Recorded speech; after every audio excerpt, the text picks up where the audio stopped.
Како што кажавте, да, започнавме пред 1-2 дена, започнавме со аплицирање на нова интервентна мерка за вештачко ѓубриво, кој што опфаќа 40% од поврток на средствата истрошени за вештачкото ѓубриво, кој ги фаќа? Ги фаќа сите луѓе, и физички и правни, сите земјоделци, и физички лица и правни фирми.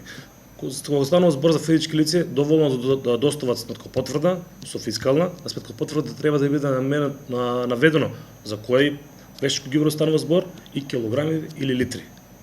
Исто така и за правните лица, таму може со фактура, со обавезно да биде наведено за каков вид на ѓубриво станува збор и количината на ѓубривото.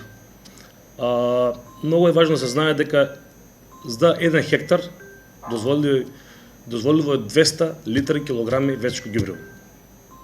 Значи не може да... Значи тоа е направено студија, на оваа студија од универзитетски професори, каде што е пресметено колку ѓубриво треба, бидејќи треба да се води сметка и на тие средства, бидејќи може некој да ги злоупотреби.